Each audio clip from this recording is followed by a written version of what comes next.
Queridos irmãos, queridas irmãs, então esse é o último vídeo, né? Assim nos orienta o nosso irmão Marcílio. É o vídeo de 470. Da natureza das comunicações, livro dos médios, capítulo 10º. Então nós nos encontramos na questão de número 137. Então nós paramos na metade da explanação de Allan Kardec, para tecermos comentário, como nós tecemos os comentários no vídeo anterior, 469. Então, dando-se a sequência, então eu vou voltar só uma linha. Os espíritos sérios se ligam aos que desejam instruir-se, né? Então pode ter certeza de que se você se apossa de um livro dos espíritos, livro dos médios, um outro livro qualquer, desde que seja da literatura espírita, com o intuito de se instruir, você entendeu? Desde que seja da literatura espírita. Mas daqui a pouco eu esclareço algo também. Pode ter certeza, Cid, de que ali ao teu lado está presente alguns espíritos do bem, te instruindo, te inspirando, né? Fazendo com que o teu raciocínio se abra, né? Que você entenda com mais facilidade. Você pensa assim, nossa, mas é engraçado. Se fosse alguns anos atrás, eu não ia conseguir entender esse tema aqui. Olha aqui que maravilha, olha que história, gente, que isso? Eu não imaginava jamais que fosse possível isso. De repente você se vê assim, né? Mas que maravilha! Agora, isso se você se prende a obras edificantes. Agora, se você, em vez de se prender a uma obra edificante, você procura aquelas revistas, aquelas revistas proibidas, não vou dizer nome não. Você vai ter o assessoramento daqueles espíritos também, de muitos espíritos, né? Porque os espíritos nos circundam, né? Então, os bons nos inspiram, mas nós precisamos fazer por onde, né? Buscar uma obra edificante, praticar um ato de caridade, orar, vigiar, policiar os pensamentos. Agora, se a gente só começa a pensar nessas coisas, né? Que denigre, né? E busca essas revistas, essas coisas, né? Essas revistas proibidas, vamos dizer assim, não vou dizer outros termos, não. Nós vamos ter ali o assessoramento daqueles espíritos que gostam desses temas, né? Então nós temos que tomar muito cuidado. Agora, tem pessoas que não recorrem, tem espíritas que são assim tão fanáticos no espiritismo, mas é um fanatismo, sabe? Que não permite com que aquela pessoa raciocine com bom senso. Então ele fica só ali na literatura espírita, ferrenho, e ele não estuda outras obras nenhuma. Isso é falta de conhecimento. Isso é falta de maturidade. Olha só pra você como que o negócio não é brincadeira. Nós temos que priorizar a doutrina dos espíritos. Mas nós temos que entender que a doutrina dos espíritos, ela abre um vasto campo, tanto em todos os sentidos, 360 graus, onde é necessário que a pessoa busque a Bíblia. Ora, o espírita, ele precisa recorrer à Bíblia para ele analisar as coisas. O espírita tem que recorrer ao Corão.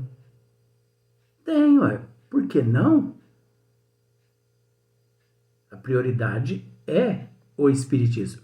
E por vezes o espiritismo como ciência e filosofia, se o espírita não busca outras obras, né, de assunto geral, ele não está seguindo à risca a filosofia espírita.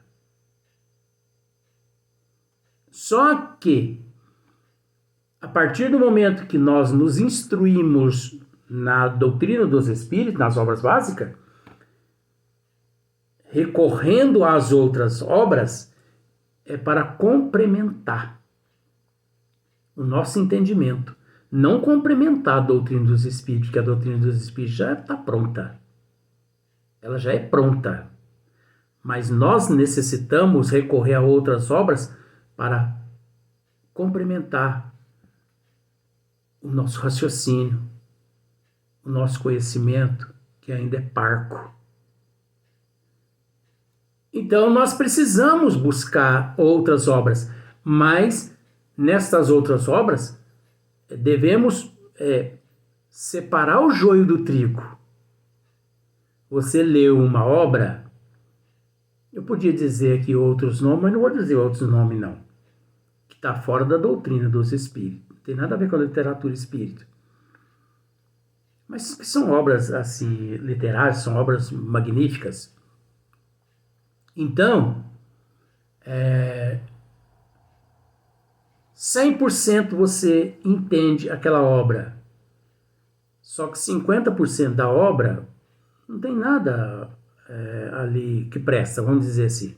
Descarta aqueles 50%, fica só com os 50%, né?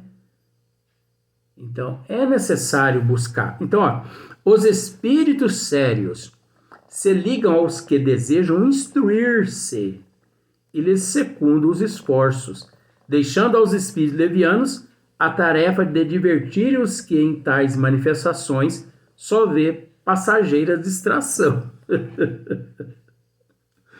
Então, os espíritos evoluídos, eles deixam, né, aos espíritos levianos a tarefa de divertir os que tais manifestações só vê passageira distração. Os pseudos espíritos, né, que não buscaram e não buscam o espiritismo pela teoria, e sim pela prática, cai nessa.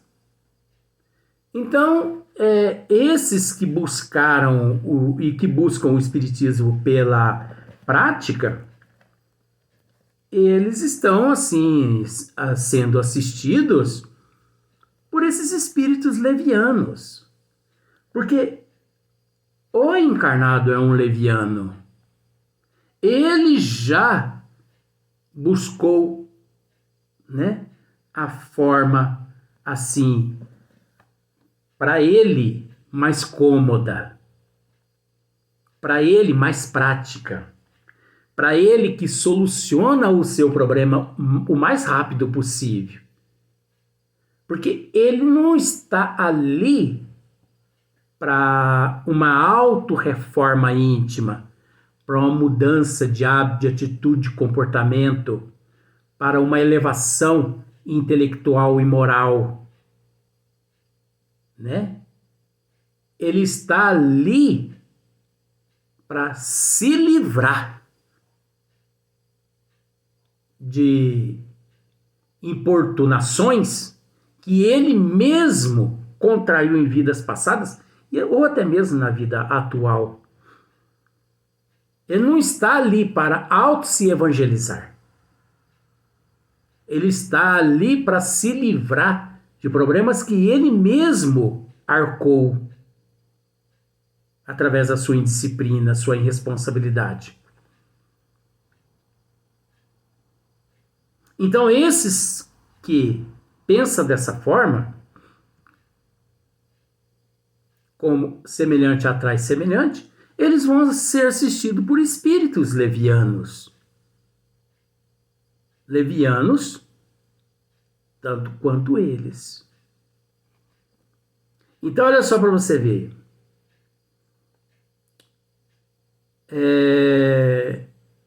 Só vê passageira distração. Unicamente pela regularidade e frequência daquelas comunicações se pode apreciar o valor moral e intelectual dos espíritos que as dão e a confiança que eles merecem. Se para julgar os homens se necessita de experiência, muito mais muito mais ainda é esta necessária para se julgar os espíritos. Nossa, vou usar aquele termo, viu? Que tapa na cara minha. Olha o que Kardec diz aqui. Se para julgar os homens se necessita de experiência, muito mais ainda é esta necessária para se julgarem os espíritos.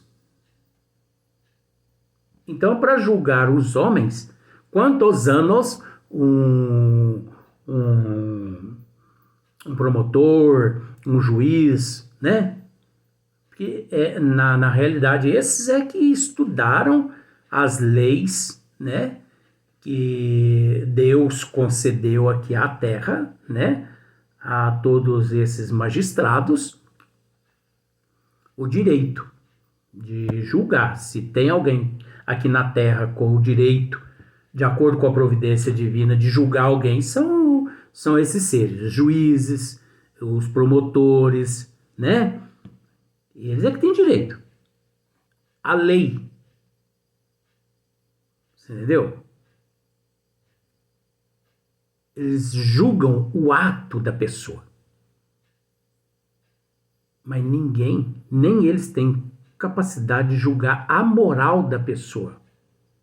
Porque em matéria de moral, todos nós somos iguais perante Deus. Eles não estão ali para julgar o espírito. Eles não estão ali para julgar a alma. Eles estão ali para julgar os atos que aquele indivíduo praticou. Eles não estão ali para apontar defeito. Eles estão para julgar aquilo que o indivíduo praticou. É o contrário da humanidade, né? A humanidade não estudou nada, não é magistrado nisso, nem naquilo, nem nisso, nem naquilo. Porque fulano tem... Pronto. Então, se para julgar os homens se necessita de experiência, conhecimento, faculdades, muito mais ainda é esta necessária para se julgar os espíritos.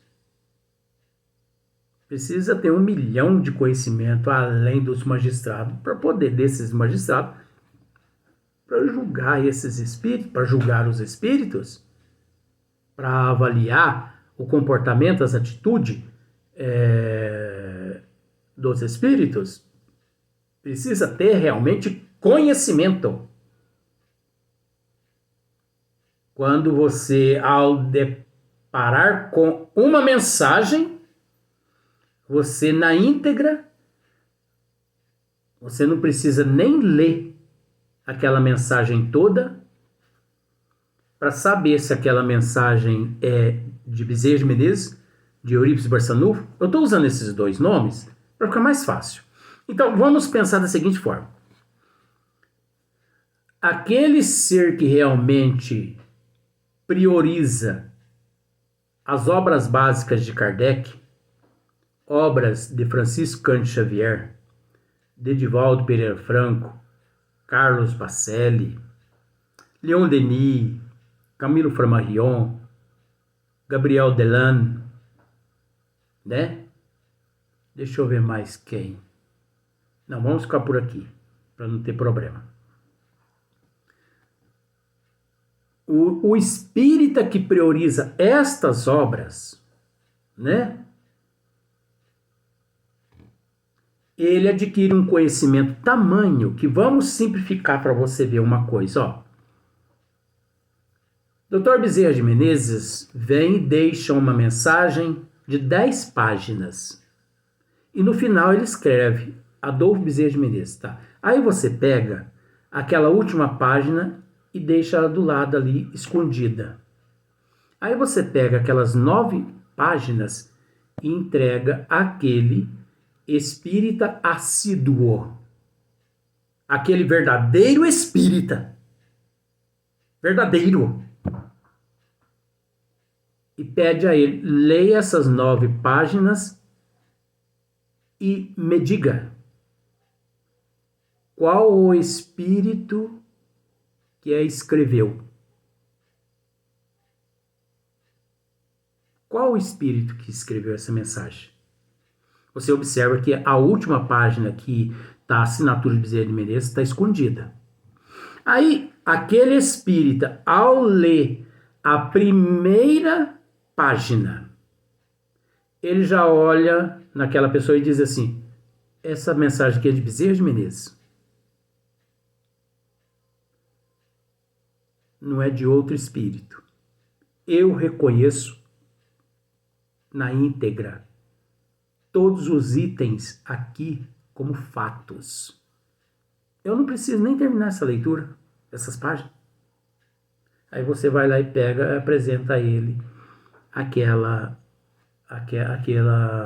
assinatura. Agora, você pega essas 9 mesmas páginas e entrega a um pseudo espírita. Ele lê as 9 páginas e fala assim, olha, essa mensagem aqui, fica naquela dúvida, é de Euripides Barçanufo. Você fala não. Francisco de Assis, não.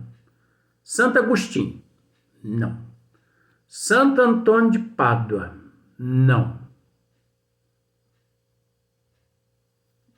Maria Santíssima, também não. Jesus, não. Ah, se não é desses que eu acabei de dizer, então é de Allan Kardec. Não.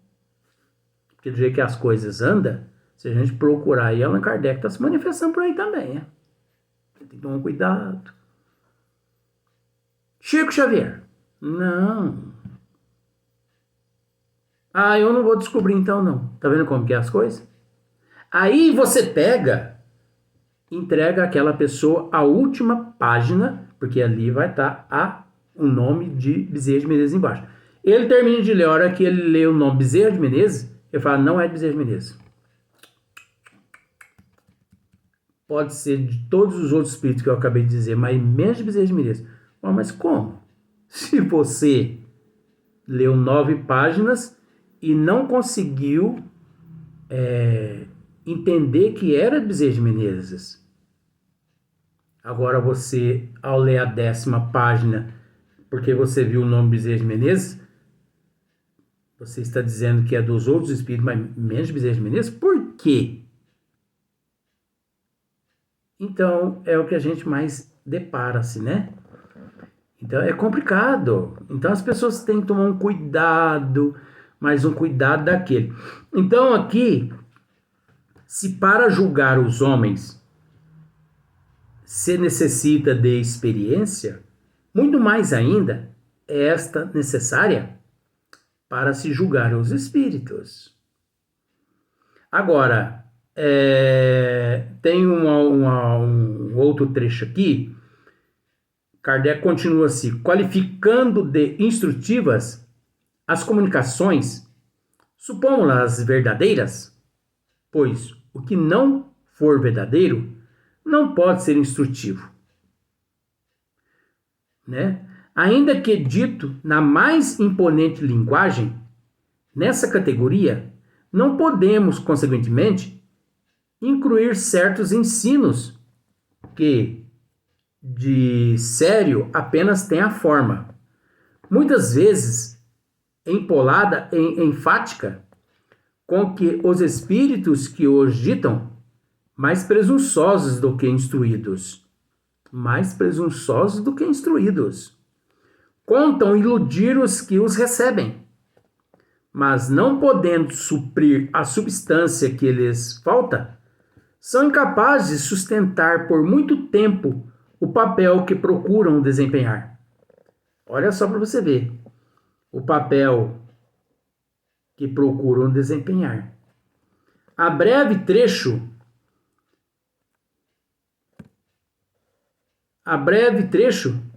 traem-se pondo a nu a sua fraqueza, desde que alguma sequência tenham os seus ditados, ou que eles sejam levados aos seus últimos redutos. Então você observa que esses espíritos levianos, né, que se passam por instrutivos e sérios em muitas instituições espíritas, casas espíritas,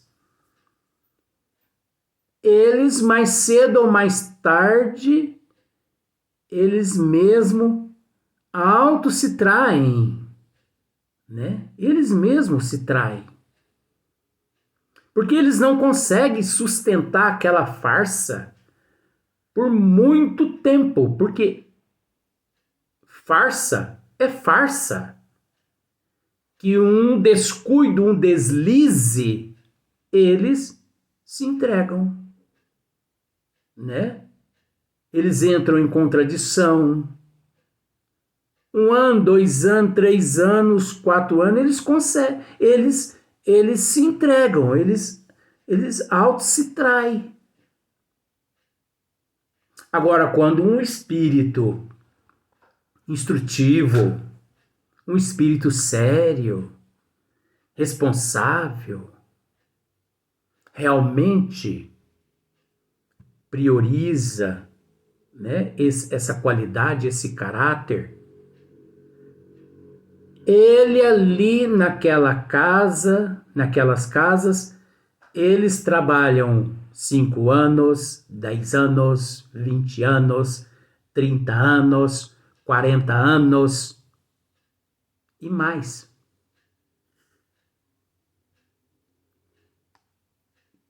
E nunca se traem. Nunca se traem. Nunca que entram em contradição. Porque eles estão com a verdade. Então, a verdade dita aqui na Terra e no fim da Via Láctea é uma só. Vamos usar esse termo simbólico. A verdade no princípio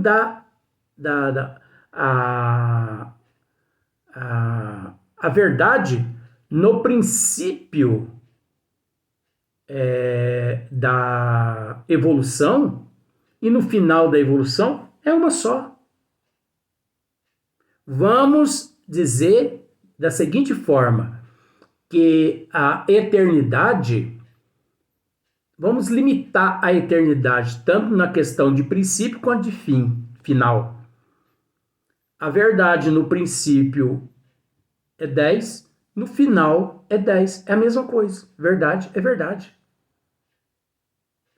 Agora, você entende que nós estamos usando apenas termo, né? Porque isso não existe, né? A eternidade é a eternidade. Então, é só para mostrar nesse sentido. Então, a verdade é a verdade. Então, quem diz a verdade não fica vermelho. Agora, quem mente fica parecendo um peru, né? E quando chega alguém que o desmascara? Aliás, a mentira. Você conta uma mentira. E você não está esperando que a outra pessoa encontre com aquela outra pessoa e conte a real história. Aí a pessoa encontra com a outra e conta a verdade, a real história. Aí aquela pessoa vem e fala assim, ó, Luiz, mas você mentiu para mim? Mas por que eu menti você? Você me disse isso, isso, isso. Eu encontrei com a fulano Bertano, me disseram isso, isso, isso, isso. E aquilo que fulano Bertano disse é que é a verdade. Aquilo que eu contei que é a mentira. Aí eu fico vermelho. Quer dizer, a máscara caiu. Então, muitos espíritos, eles não conseguem, né? Aqui, ó.